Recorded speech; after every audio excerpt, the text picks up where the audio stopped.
Hey y'all, welcome and welcome back to my channel. My name is Winnie Bush and this is Winning with Winnie. Okay y'all, I hope you've been doing well. How are you? Are you feeling blessed? Are you feeling rejuvenated? Okay, so y'all, I'm shooting this on a Saturday and my energy this morning is just off the roof. But okay, let's come back. Alright y'all, so in today's topic, I wanted to talk about some difficulties that you may face as an international student living in the United States of America. Or in other words, aka 10 things that suck being an international student in the United States of America. As usual y'all, because you know I don't know how to memorize all of this stuff. I do have my iPad that I'll be looking down often, but I'm still here with you. I'm still here. Okay. So the first thing that sucks about living in the US as an international student, I would say is immigration. Y'all, immigration is crazy. First of all, I think when you first start your journey, whether that's for me, I went through the F1 visa process.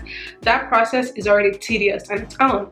But then let's say you get your F1 visa, you come, you finish your 4 years of bachelor's degree, for example, and then after that you have to go through what they call OPT if you want to work, basically. So after OPT, so if you're not in STEM, for non-STEM people like me, I was in education, we get 1 year of OPT. So that means 1 year where you could work with any employer, if they pick you, if they want to hire you.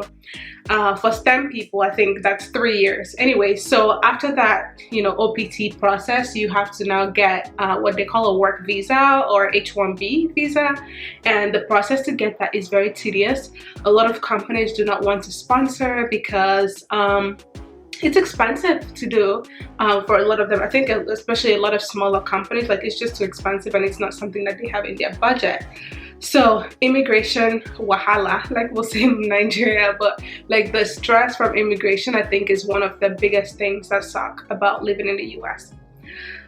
The second thing I would say is just, I think, for example, working in general, I think is tough. Because so for American students who are going to college, they typically get what is called a work study. So basically they're able to, work on campus, sometimes even off campus as well, but it's money from the government. But as international students, you're not eligible for that. So sometimes you're able to work. So I think the rule is during the semester, you can work 20 hours on campus. So that's part-time, but it's really tough to find places on campus that want to hire. I think especially if you go to a smaller university, because I think a lot of bigger schools, you can work in their dining, you can work in the library, in their residence life, but with smaller universities or with smaller colleges or community colleges, it's really tough to find a job on campus. So finding a job is the number 2 struggle. So the third struggle, or the third challenge that I have, or the third thing that sucks about living in the US, I would just say is the food, y'all. It's okay. So I am a very picky eater, picky. Every time I look at food, I'm like, oh, it doesn't look Nigerian. I'm like, oh no. So I think if you're a picky eater, just finding the right food for you is going to be stressful. It's a lot.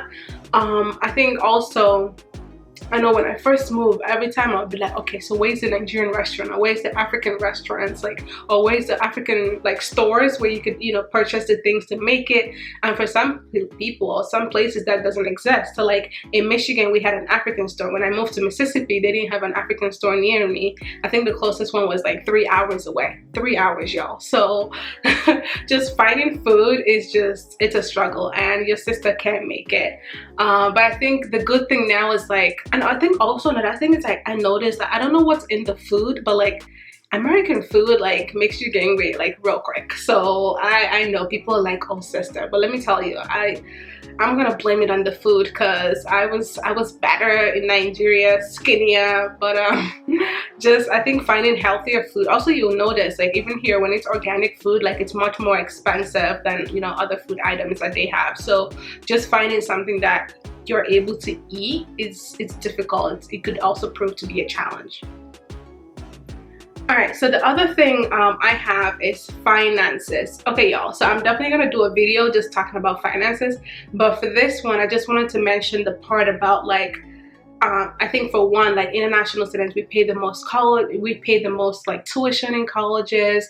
Even your room and board is more expensive. So like just understanding how to like budget properly is definitely a stress. And also I think another aspect of finances is also with credit cards. Like in my country, I don't know that we have credit cards. I didn't hear about credit cards till I moved to the US, and actually till I graduated college. So I graduated from my undergrad, I didn't know anything about credit cards, and then it was in my master's degree that I learned a little bit about it, because that's when I was trying to buy a car and all this stuff. That's why I was like, oh my gosh, like, or trying to rent an apartment.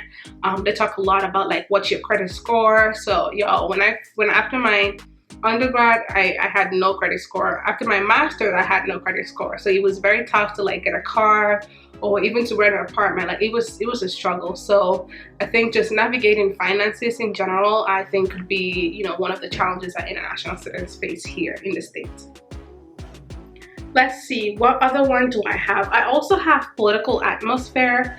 So a lot of times the political atmosphere in the US is very strict, is very intense.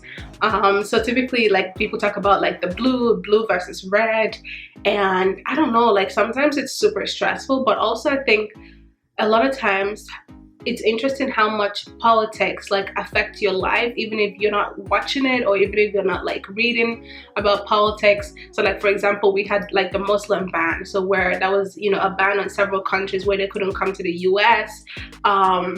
Or even just who is in office. So like when President Trump was in office or when Biden is in office, just how that kind of affects you. So I think like when I don't know, like I just think, you know, the political climate or the who is in office, who's in the White House, can also impact your life as an international student a lot more than I ever thought it would.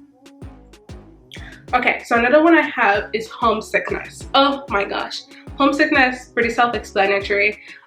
With that, I just meant like you just miss home. Like it's just when you move, you know, from wherever, from India, from China, from Nigeria, from France, like when you move away from home as an international student, like a lot of times you leave behind your family, you leave behind your friends, you leave behind your co-workers, like just people who, I don't know, people who understood you, people you knew, and sometimes even people who spoke the same language as you. So when you move to the US, all of this is new. So that could also just be something that sucks because, you know, you don't have all this family and friends and, you know, support system that you used to have.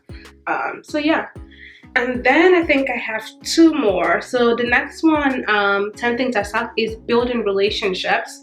I think building relationship could be a strength, but also I think for a lot of international students, it's a weakness. Because I think a lot of people, especially if you're like an introvert and you don't know how to like, you know, connect with people, it could be a struggle. So like I mentioned before, it's like when you're coming from your country, you leave behind all these relationships. So starting over with building relationships, you know, building friendships, you know, finding a doctor or finding just different things could be really tough. And then the last one that I have is just language barrier. So that could definitely be something that sucks because like I just mentioned, like sometimes you move to a country, you don't speak the language, so or even if sometimes you speak the language but you have an accent, so people don't understand what you're saying. But I think what's interesting to know is everyone has an accent. So when someone tells you, oh, you have an accent, you can say, oh, you do as well, you know. But yeah, y'all, those are, you know, some of the things that I feel is like a deterrent for people who don't want to come to the US. But like y'all know, your girl I love the US. I love how much opportunities exist. So yeah, but thanks y'all for watching this video. If you like it, please make sure you give it a thumbs up, and also if you can hit that subscribe button, y'all, for more content. And also if you have any topics that you want me to focus on, put that in the description box below. Until next time, my name is Winnie Bush and this is Winning with Winnie. Bye y'all.